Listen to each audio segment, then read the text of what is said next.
주님이 부활하셔서 우리에게 영원한 생명을 주신 그 영광스러운 부활처럼 나 역시도 예수님의 그 부활에 함께 참여하기를 원한다. 이렇게 자신의 신앙을 밝히고 감옥 밖에 있는 성도들을 오히려 격려하면서 끝까지 죽음을 두려워하지 말고 신앙을 사수하고 나처럼 여러분들도 너희들도 그리스도의 고난에 참여하기를 힘쓰고 또 예수님의 부활에 함께 참여하기를 원한다. 그런 심정을 가지고 붓을 들어서 빌립보 교회 성도들에게 이렇게 편지하고 있습니다. 내가 그리스도의 부활의 권능과 그 고난에 참여함을 알려하여 알고 싶다는 거예요. 그 고난에 참여. 왜 예수님께서 우리 인생, 우리 같은 이 죄인된 인생을 위해서 예수님은 죄와 상관이 없고 죄를 모르시고 죄가 없으신 분이신데 어찌하여 예수님께서 그런 고난을 받으셨는가? 또 십자가 지고 골고다 언덕을 오르셨는가? 그리고 양손과 양발에 왜 예수님이 못이 박히셔야 하셨던가? 그 예수님의 그 고난, 그 고난에 참여함을 알려하기를 원한다고 그랬습니다. 그것은 예수님께서 앞서 지고 하신 그 십자가를 따라서 십자가의 그 여정을 따라서 우리 자신도 예수님께서 우리에게 지게 하신 누가복음 9장에 하신 말씀처럼 너희에게 주어진 너희 십자가를 지고서 나를 따르지 않는 자는 나와 상관이 없다고 하신 말씀처럼 마치 우리의 주인이 되시며 우리의 신랑이 되실 예수님께서 지셨던 그 십자가를 우리도 이제 예수님의 그리스도의 남은 고난을 우리의 육체에 채우기를 바라는 그런 심정으로 우리에게 지어진 우리 십자가를 지고서 앞서가신 예수님의 그 길을 따르게 될 때는 예수님께서 왜 어찌하여 그런 고난을 받으셨는가? 죄 없으신, 우리는 죄 많은 인생인데 우리는 만물에 찍기만도 못한 죄 많은 인생인데 어찌하여 죄 없으신 성자 하나님께서 예수님께서 그런 고난을 받으셔야만 하셨던가 하는 것을 알게 되는 거예요. 그러려면은 예수님의 고난에 참여하고자 하는 것이 있어야 돼. 힘을 써야 돼요. 성경만 읽고 가만히 무난하게 편안하니 핍박도 없이 회방도 없이 좀 참소받는 것도 없이 그저 그냥 무난하니 종교인으로서 기독교라는 한 종교인으로서 생활을 하다 보면은 예수님의 그 고난에 참여할 수가 없습니다. 예수님의 그 고난을 알 수가 없는 거예요. 그래서 사도 바울은 예수님의 그리스도의 그 부활의 권능 그리고 그 고난에 참여함을 알려야 한다고 그랬습니다. 우리도 예수님의 그 고난에 참여함을 알려고 해야 돼요. 예수님의 그 고난은 우리가 성경을 읽어서 지식적으로 머리로 생각하는 게 아닙니다. 우리의 삶 속에서 예수님이 걸어가신 그 길을 생각하면서 우리도 이 땅에서 사는 날 동안에 예수님의 이름을 표방하고 예수 그리스도의 종으로서 하나님의 자녀로서의 그런 신앙을 표방하다 보면은 여러 사람들에게 핍박도 받고 또 멸시와 천대도 받고 심지어 때로는 또 무슨 광신자는 이단 소리까지 듣기도 할 것입니다. 그러나 그런 과정을 통해서 오늘 본문 빌립보서 3장 10절 말씀처럼 그 고난에 참여함을 알게 되는 것입니다. 아, 예수님께서 그래서 그 고난에 예수님이 참여하셨구나. 예수님께서 그 고난을 자원하셨구나. 결국에는 나 때문에 우리 같은 죄인들 때문에 나 살리려고 우리 하나님의 자녀들 택하신 생명들을 살리시기 위해서 그 고난의 길을 차원해서 가셨구나. 그래서 그 고난에 함께 참여해 보지 않는 사람들은 예수님의 그 고난을 깨달을 수가 없는 거예요. 예수님께서 어찌하여 우리를 위해서 십자가를 지셨는가 하는 것에 대해서 느껴지질 않는 겁니다. 감흥이 없어요. 예수님의 이름으로 고난을 받고 여호와의 하나님의 이름 때문에 고난을 받아본 사람이 예수님께서 이런 길을 가셨겠구나.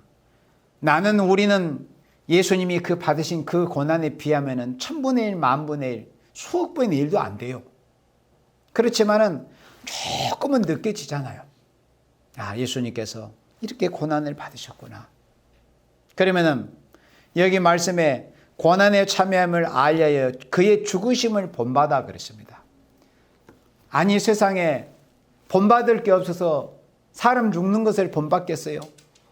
물론 이 세상에 우리 이 모든 사람들처럼 그런 어떤 죽음이라면 우리가 본받을 필요도 없고 그렇겠지만은 예수님의 죽으심만큼은 우리가 본받는 생활을 해야 돼요. 그것이 기독교인의 기본적인 그런 신앙의 본질입니다. 예수님의 죽으심을 본받고자 하는 생활. 사실은 두려운 일이죠. 그런 고통의 길을 가다가 결국은 마지막에 있어서 죽기까지, 죽음을 당하기까지 하는 그런 길이니까. 그러나 그의 죽으심을 본받기를 원했습니다. 그래서 많은 사람들이 2000년이라는 세월이 흘러오면서 기독교계에서 가장 예수님을 닮은 사람 하면은 바울을 많이 꼽습니다. 우리가 성경을 통해서. 또 틀림없거든요. 어떤 객관적인 사실이기도 합니다. 예수님을 가장 닮은 인생으로서 사도 바울. 성경을 읽어보면은 사도 바울의 행적이 얼마나 많이 기록이 되어 있습니까? 그러나 우리가 그분을 존경하기는 하지만은 우리가 그리스도 예수님을 신앙하는 사람들은 사도 바울을 신앙한다거나 우상하는 건 아니잖아요. 다만 그분이 예수님을 닮고 했던 사람이기 때문에 우리도 그런 사람처럼 되기를 원하는 거예요. 아시겠어요? 바울이 왜 우리가 바울을 존경합니까? 그분이 예수님처럼 되기를 원하셨고 그분이 예수님을 닮고자 했던 생명이기 때문에 뿐만 아니라 결국에는 그 고난, 그 십자가에 못 박히신 그 고난에 함께 참여하기를 원했고 그리고 결국에는 예수님과 더불어서 예수님처럼 죽기를 원했던 그런 삶을 살았던 사도였기 때문에 우리도 그런 사람, 바울 사도처럼 되기를 우리가 원하는 것입니다. 다른 것 때문에 그런 게 아닙니다.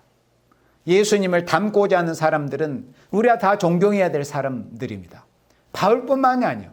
베드로 역시도 그래서 실제로 베드로는 예수님께서 예언하신 대로 네가 늙어서는 양팔을 벌리라는 그 예수님의 예언대로 왜 예수님이 그런 예언을 하셨을까요? 예수님이 십자가에 못 박히시기 전에 사도 베드로의 중심의 소원이 바로 그거였기 때문에 그거였습니다. 예수님이 그렇게 말씀하신 거예요. 예수님 살아계실 때, 최후의 만찬하실 때 저는 주님께서 죽는 데까지 오기까지 따라가겠습니다. 그런데 그 말이 사실은 진심이었습니다. 진심이었어요. 진심이었지만은 그가 그 계집종에게 참소를 당할 때 그가 아직은 그럴 만한 준비가 안 된 상태였기 때문에 자기도 두려운 마음에 공포심에서 경각간에 부인을 했던 것뿐이지 그 중심은 정말 예수님을 사랑하고 있는 생명이 틀림없었습니다. 예수님이 네가 나를 사랑하느냐? 요한의 아들 시몬아, 네가 나를 사랑하느냐? 네가 다른 사람들보다 나를 더 사랑하느냐? 그때 주께서 아시나이다. 베드로가 그렇게 대답을 했잖아요. 주님이 아십니다. 그것은 뭐예요? 제가 주님을 얼마나 사랑하는지 그리고 주님처럼 죽기까지 원한다는 것을 아시지 않습니까? 그렇게 말씀을 드린 겁니다. 그래서 사도 베드로 역시도 예수님처럼 죽기를 원한 그 중심에 자기 그 소원하는 대로 결국은 마지막 때 양팔을 벌쳐 십자가에서 최후의 순교를 통해서 하나님께 영광을 돌리고 자기의 삶을 마칩니다.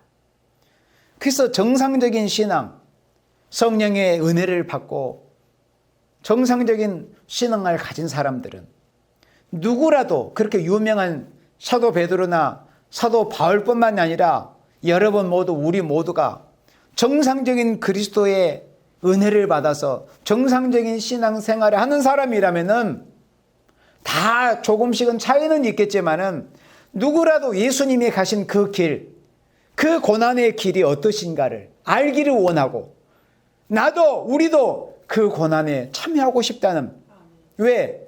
나의 주인이 내 주인 되시는 내 주님이 걸어가신 길이었기 때문에. 내 주님께서. 그리고 예수님과 우리는 한 몸이에요.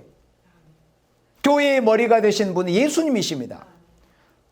예수님은 우리 교회의 머리가 되시고 우리는 예수님의 지체가 되는 거예요. 어떤 사람은 예수님의 손이 되기도 하고 어떤 사람은 예수님의 발이 되기도 합니다. 어떤 사람은 예수님의 입이 되기도 합니다. 어떤 사람은 예수님의 가슴이 되기도 합니다. 우리 예수님이 지체입니다.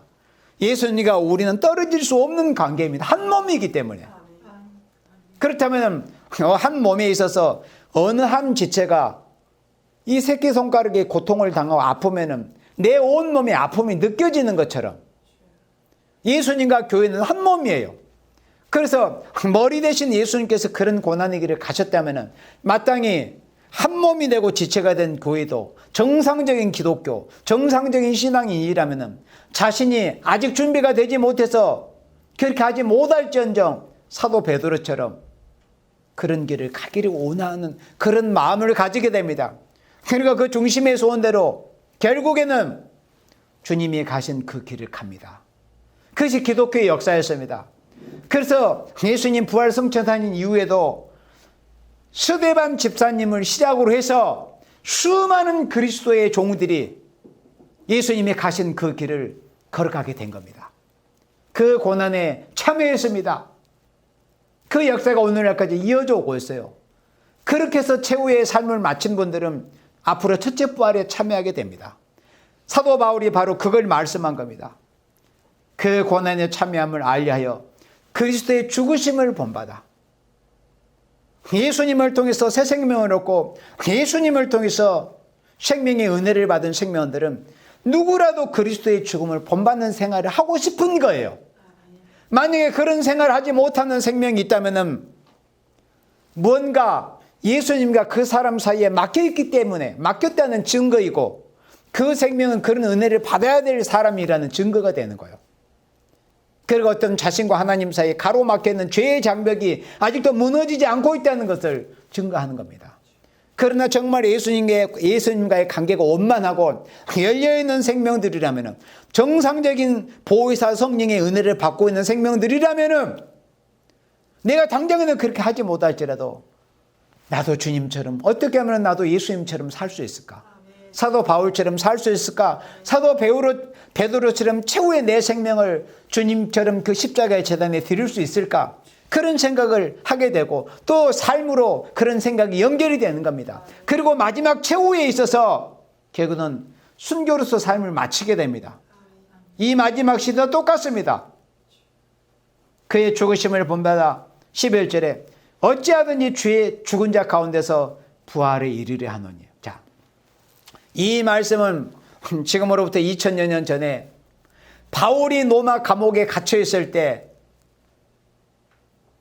마케도니아, 그래 유럽의 아시아에서 유럽으로 건너가는 첫 성인 이 빌보 성의 루디아라는 그런 아름다운 신앙의 여인의 가정에서부터 시작이 된 그 교회, 그 빌보 교회의 성도들에게 이렇게 편지하고 있는 말씀이잖아요. 2000년 전에. 그런데 그때 2000년 전에 빌보 교회에 편지한 이 말씀이 지금 이 시기에도 이 시대까지 지금 이 시간에까지 또 주님이 오시는 그날까지 유효한 또 생명으로 역사하는 하나님의 말씀, 예수님의 말씀이 되는 거예요.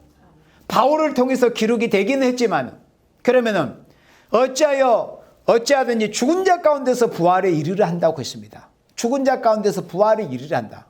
부활이라는 것은 뭘 전제한다고 했습니까? 죽음을 전제하는 겁니다. 죽지 않고는 부활이라는 것이 성립이 안 되는 거예요. 부활은 죽음을 전제합니다. 죽음이라는 것은 어떤 내막이 있습니까? 고통이 있다는 거예요. 고통. 그래서 부활에 이른다고 한다는 것은 자신이 주님의 영광, 예수 그리스도의 영광을 위해서 죽기를 원한다는 뜻입니다. 부활이라고 하는 것은 요한계시록 20장에서 모든 사람들이 흰 보좌에 앉으신 하나님 앞에 행위 심판을 받기 위해서 예수님을 믿었던 생명이나 아니면 구약시대 여호와 하나님을 경외했던 생명이나 또 그렇지 않은 생명이나 아니면 이성은 짐승처럼 이 세상에서 살다 간 모든 생명들이나 할 것 없이 물은 대수하고 모든 생명이 하나님의 심판대 앞에 행위 심판을 받기 위해서 부활하는 둘째 부활이 있습니다. 그것은 둘째 부활은 예수를 믿지 않는 생명도 다 결국에는 자기가 원하든 원치 않는 부활을 합니다.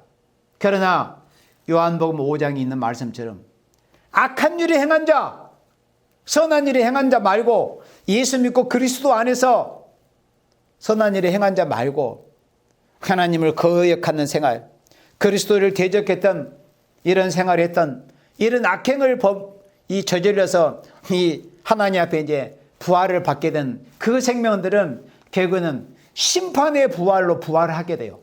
그게 둘째 부활입니다. 둘째 부활은 믿는 자든 믿지 않는 자든 모두가 다 부활해요. 자기가 원하든 원치 않든. 그러나 믿지 않고 죽은 자도 결국은 부활을 하긴 하되 심판의 부활로 부활해요.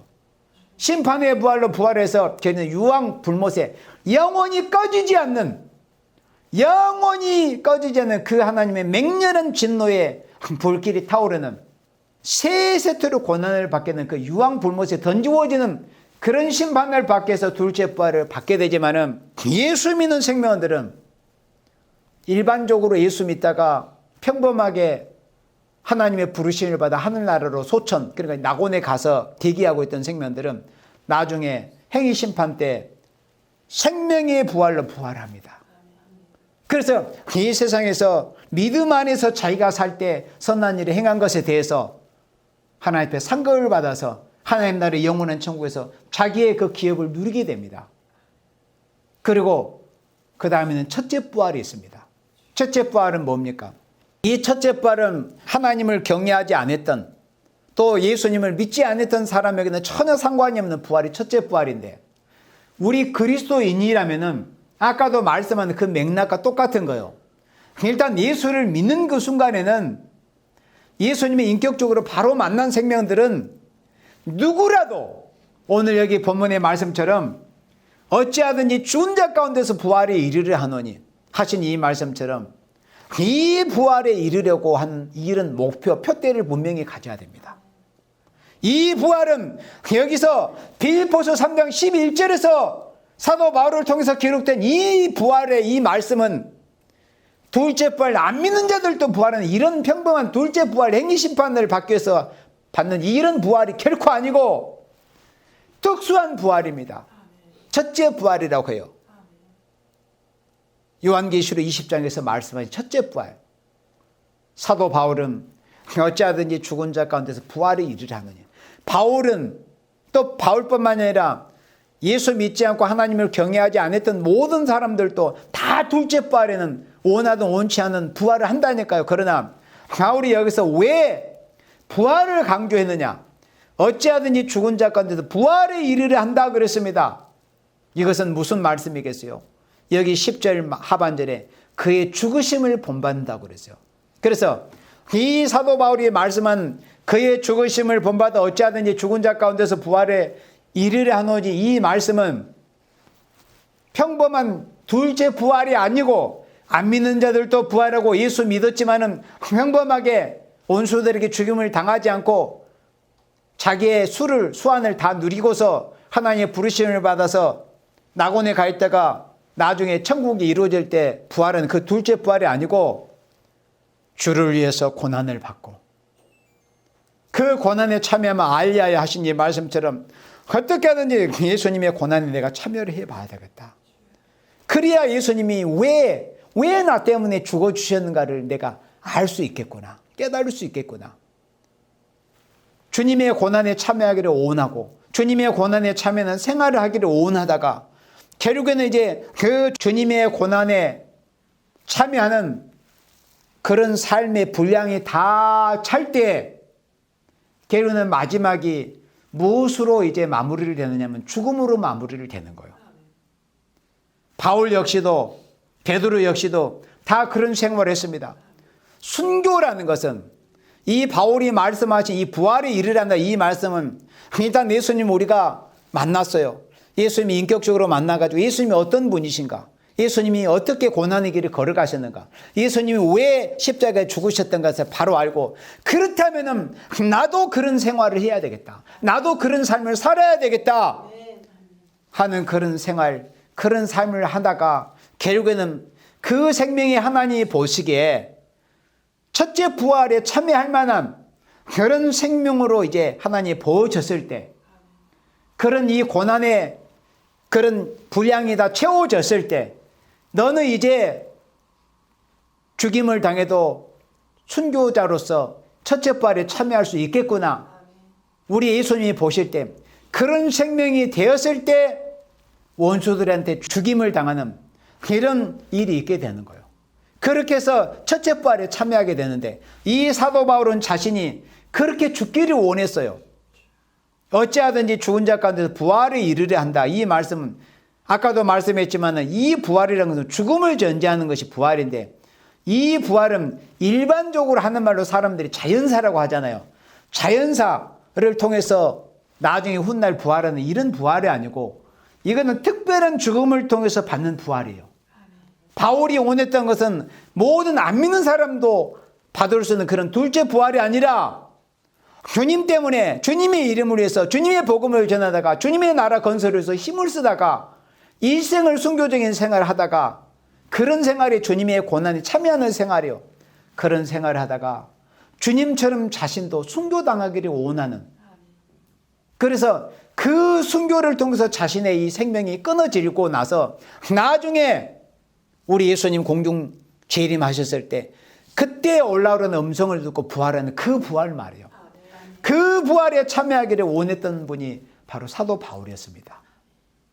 안 믿는 생명들도 다 부활하는 죽음이라면 왜 굳이, 그리고 예수 믿는 생명들이 그냥 무난히 신앙생활 하다가 또는 종교생활 하다가 훗날 받는 둘째 부활은 왜 이토록 자신이 예수님을 만난 이후에 자신의 삶, 자신의 생애 전체를 주를 위해서 드리는 생활을 했겠습니까? 예수님이 가신 그 길을 가다가 결국은 예수님처럼 십자가에 죽고 예수님이 부활하신 것처럼 자신도 똑같이 예수님의 고난받으신 그 고난에 함께 참여하고, 예수님이 죽으신 것처럼 자신도 마지막에 최후의 그 순교의 제물로 하나님 앞에 드려져서 영광스러운 첫째 부활에 참여하기를 원한다는 이런 신앙을 가진 분이 바로 바울이었습니다. 그래서 이렇게 말씀을 한 거예요. 죽은 자 가운데서 부활에 이르려 하노니, 12절에 내가 이미 얻었다 함도 아니요 온전히 이루었다 함도 아니라. 이미 얻었다 함도 아니요, 실제로 얻은 게 아니었죠. 사도 바울은 이 편지를 쓰고 있는 상황은 로마 감옥에 갇혀 있는 상황입니다. 그래서 아직 죽은 건 아니에요. 그래서 이렇게 말씀하고, 내가 이미 얻은 것도 아니다. 죽기 전이니까. 내가 이미 얻었다 함도 아니요 온전히 이루었다 함도 아니라. 자신이 하나님 앞에 첫째 부활에 참여할 그런 생명이 아직은 되기 전이다는 거예요. 순교 전이니까 온전히 이루었다 함도 아니라 오직 내가 그리스도 예수께 잡힌바된 그것을 잡으려고 쫓아가노라. 예수님께 잡힌바된 그것이 뭡니까? 우리는 위에서 부르신 부름의 상을 위해서 우리가 택정함을 입었습니다. 위에서 부르신 부름의 상. 위에서 부르신 부름의 상이 뭡니까? 가장 영광스러운 그 상이 주님과 같이 고난받는 생활을 하다가 주님과 같이 하나님의 영광을 위해서 죽는 거예요. 육체가, 우리의 생명이. 그 일을 위해서 우리가 하나님의 부르심을 받았어요. 위에서 부르신 부름의 상을 받기 위해서, 가장 영광스러운 세세 왕권의 축복을 받기 위해서. 일반적으로 우리가 이 세상에 태어난 게 아닙니다. 예수 믿는 생명들은 하나님께서 하늘나라에서 부여하실 그 영광에 참여할 생명으로 우리를 택정을 하신 것입니다. 그런데 바울은 여전히, 나는 지금 이 시간도 여전히 예수님께 잡힌 바 된 그것을 잡으려고 나는 쫓아가고 있는 것뿐이다. 바울은 예수님께 잡힌 바 된 생명이었습니다. 예수님께 잡힌 바 된 생명을 하는 생명은 믿음이 없는 사람들의 눈으로 볼 때는 가장 불행한 삶입니다. 예수님께 잡힌 바 된 생활을 하는 사람은 일반 사람들의 눈으로 볼 때 가장 불행한 삶처럼 보여요. 또 가장 재미없는 삶, 재미가 없는 사람, 또 소망이 없는 사람, 아주 답답한 사람처럼 보입니다. 예수님께 잡힌 바 된 삶을 사는 사람들은 그렇게 보입니다. 저 예수 믿는 사람, 저 예수쟁이들은 무슨 낙으로 살지, 무슨 재미로 살지, 이렇게 생각을 하는 거예요. 예수님께 잡힌 바 된 사람들은 믿음이 없는 사람들의 눈으로 볼 때는 그렇게 보입니다. 그러나 예수님께 잡힌 바 된 생활을 하는 사람, 예수님께 잡힌 바 된 삶을 사는 사람들은 가장 아름다운 삶이에요. 가장 영광스러운 삶이에요. 가장 가치 있는 삶이에요. 우리가 예수님께 잡힌 바 된 삶을 살아야 돼요. 예수님께 잡힌 바 된 삶을 사는 사람들은 자기 마음대로 하지 못합니다. 자기 마음대로 하지 못한다는 의미는 자유롭게 하지 못하는 뜻이 아니에요. 오히려 진리 안에서 참된 자유를 누리지만은 예수님께 잡힌 바 된 생활을 하는 사람은 자기 마음대로 할 수 없다는 의미는 자기의 죄의 정욕대로 할 수 없다, 이런 뜻이지 자유가 없다는 뜻이 아니에요. 오히려 예수 믿으면은, 우리가 예수님께 잡힌 바 되면은 더 진리 안에서 누리는 자유가 더 크고 더 넓습니다. 예수님께 잡힌 바 된 생명은 더 큰 자유가 있습니다. 더 큰 기쁨이 있어요. 그러나 예수님께 잡힌 바 된 사람은 마음대로 할 수가 없다. 뭐가? 자기의 정욕대로 살고자 하는 것을 할 수가 없다, 이런 뜻입니다. 그래서 우리는 예수님께 잡힌 바 된 삶을 살아야 됩니다. 예수님께 잡힌 바 된 생활을 해야만이 죄 짓지 않고 육신의 정욕대로 살지 않고 오히려 주님이 주시는 진리 안에서 참된 자유를 누리면서 주님이 기뻐하시는 삶을 살게 돼요. 주님이 기뻐하시는 말만 하고 주님이 기뻐하시는 생활을 하게 됩니다. 그것이 예수님께 잡힌 바 된 생활입니다. 이런 생활을 하는 생명은 반드시 무엇이 따르느냐? 십자가의 고난이 따릅니다. 우리 주님이 걸어가셨던 것처럼 주님의 고난이 우리에게 임하게 되는 거예요. 고난받는 삶을 살게 돼요. 원수들에게, 이승 짐승 같은 자들에게 핍박받는 삶이 있게 되는 것입니다. 예수님께 잡힌 바 된 삶을 살게 되면. 그러나 마음은 항상 기쁘고 항상 감사하고 기쁨이 넘쳐요. 심령에는 평강이 있어요. 예수님께 잡힌 바 된 생활을 하면. 그래서 바울이 내가 그리스도 예수께 잡힌 바 된 그것을 잡으려고 쫓아가느라. 예수님께 잡혀있는 사람만이 주님이 걸어가신 그 고난의 길에 동참할 수 있고 주님이 죽으신 그 십자가의 죽음에 함께 참여할 수가 있는 것입니다. 예수님께 잡힌 바 된 생활을 하는 생명만이. 그리고 그 마지막이 영광스러운 죽음이고, 영광스러운 죽음 다음에는, 그 다음에는 뭐가 있겠어요? 영광스러운 부활이 있는 겁니다. 그래서 주를 위해서, 하나님의 영광을 위해서 죽은 생명만이 일반적인 두 번째 부활이 아닌 첫째 부활에 참여할 수가 있게 되는 거예요. 그래서 바울의 삶의 목적을 거기다 뒀어요. 나는 첫째 부활에 참여하기를 원한다는 이런 의미입니다. 한마디로. 그의 부활의 권능과 그의 고난에 참여함을 알리하여 그의 죽으심을 본받아 어찌하든지 죽은 자 가운데서 부활에 이르려 한다. 이 말씀이 오면은 내가 첫째 부활에 참여하기를 나는 원하는 바다. 내가 영광스러운 죽음을 죽어서 주님의 고난에 참여하는 고난의 삶을 살지라도 내가 예수님처럼 영광스럽게 순교해서 첫째 부활에 참여하기를 원한다. 이걸 지금 말씀하고 있는 것입니다. 자, 우리 고린도전서 15장 말씀을 보도록 하겠습니다. 고린도전서 15장 17절입니다. 그리스도께서 다시 사신 것이 없으면 너희의 믿음도 헛되고 너희가 여전히 죄 가운데 있을 것이요. 예수님이 부활이 없었다는 것을 가정할 때입니다. 예수님이 부활이 없었다는 것을 가정할 때 우리 믿음이 헛된 것이죠. 예수 믿는 사람처럼 불쌍한 사람이 없고, 그리고 여전히 우리가 죄 가운데 있는 거예요. 예수님이 부활이 없었다면, 예수님이 우리 때문에 십자가에서 대속의 죽음이 있었기 때문에 예수님의 부활이 있었고, 예수님의 부활 때문에 우리의 믿음이 헛되지 않고 우리가 죄에서 벗어나고 우리가 영생을 얻게 되었다는 거예요.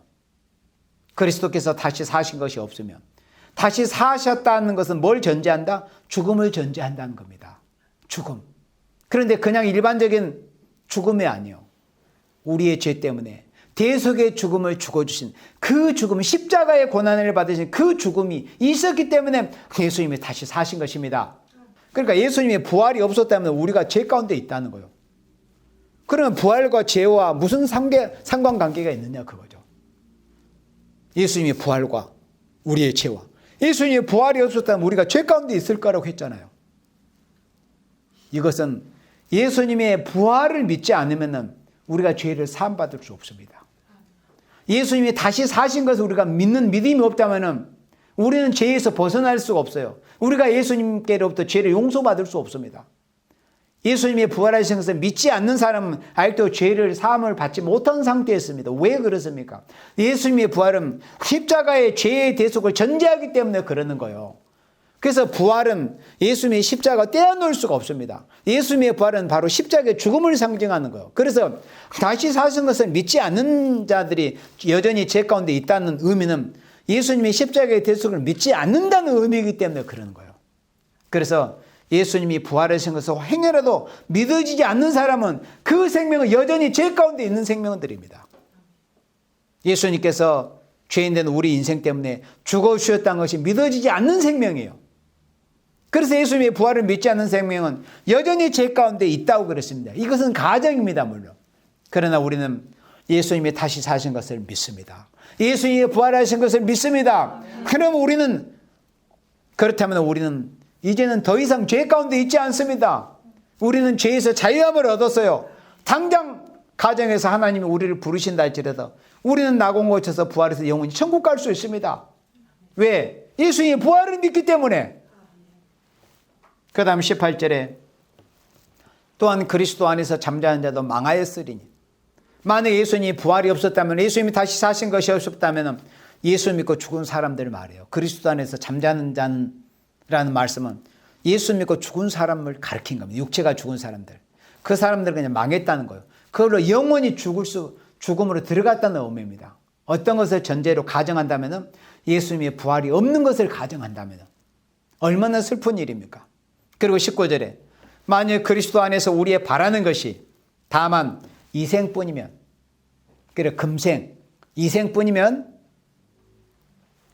우리 예수 믿는 사람들이 바라는 것이 이생뿐입니까? 이 세상에서 사는 것이 우리 그리스도인들의 목적입니까? 이 세상에서 돈 많이 벌어서 집 많이 사고 좋은 환경에서 좋은 차 타고 다니면서 이 세상의 부귀 영화를 누리는 것이 우리 그리스도인들의 소망입니까? 그것은 이방인들의 소망이에요. 이방인들. 이성 없는 짐승과 같은 자들의 소망입니다. 우리는 그 반대예요. 우리의 소망이 이 땅에 있지 않습니다. 로마서 8장에 우리가 보이는 것을 지금 바라고 있습니까? 소망하고 있습니까? 우리는 지금 육신에는 보이지 않는 것들을 믿고 소망하고 있습니다. 예수님이 다시 오셔서 우리에게 주실. 지금 그러나 그것은 눈에 보이지는 않습니다. 눈에 보이는 것을 소망하는 자들은 이성 없는 짐승 같은 자들입니다. 교회를 설령 출입하고 예배당을 출입하는 자라도 이 세상 것에 대한 탐욕을 버리지 못하고 이 세상 것을 바라는 자들은 생명의 부활과 상관이 없는 자들이요.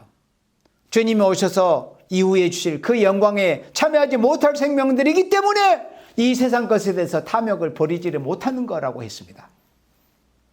우리가 바라는 것은 이생이 아닙니다. 이 세상이 아닙니다. 금생이 아니에요. 만약에 그렇다면 모든 사람 가운데 우리가 더욱 불쌍한 자리라. 이 19절 말씀은 항상 우리 그리스도인을 기억해야 합니다. 소망으로 기억하는 거예요.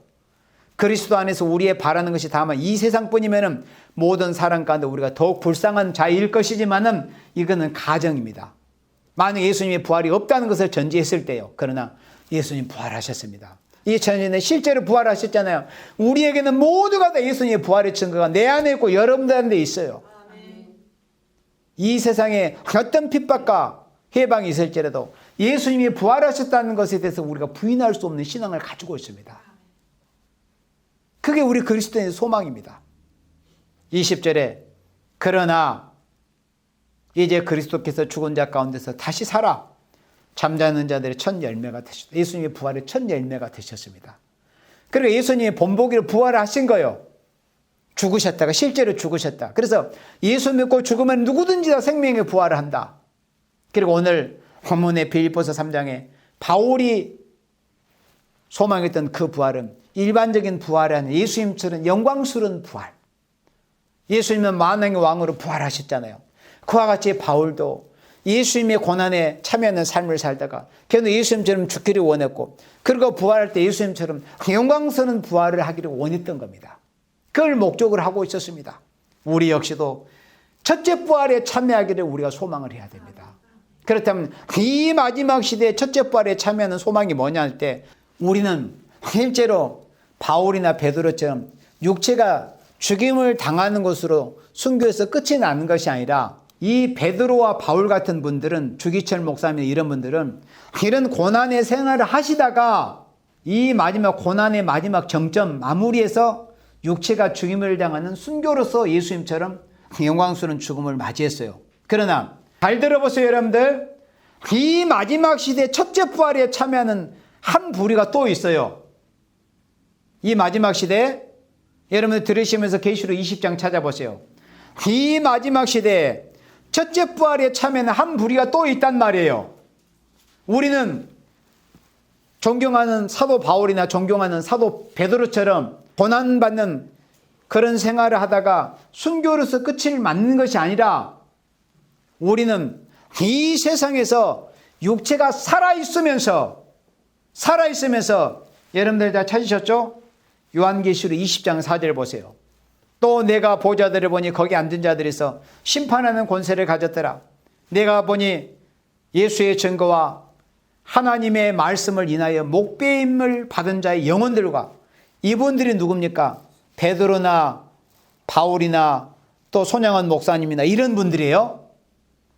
그런데 또 짐승과 그의 우상에게 경배하지도 아니하고 이마와 손에 그의 표를 받지도 아니한 자들이 살아서 그리스도로 더불어 천년 동안 왕노릇한다. 그래서 첫째 부활에 참여하는 순교자들은 두 부류가 있어요.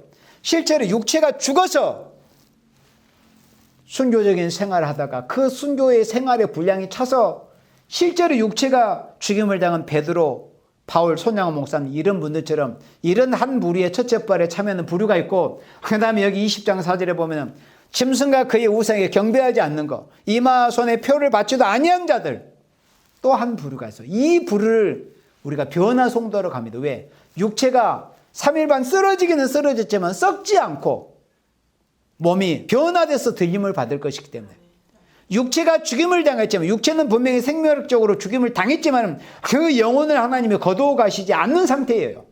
그 영혼을 하나님께서 거두어 가버렸다면 육체를 장사해서 흙에 묻어야 됩니다. 그런 하나님께서 그 원수들에게 14만 4천이 이 원수들에게 죽임을 당해서 쓰러질 때 장사할 마음을 주지를 않는 거예요. 그냥 구경 삼아서 구경거리를 보게 하시는 거예요. 왜 그래요? 하나님이 그렇게 마음을, 왜?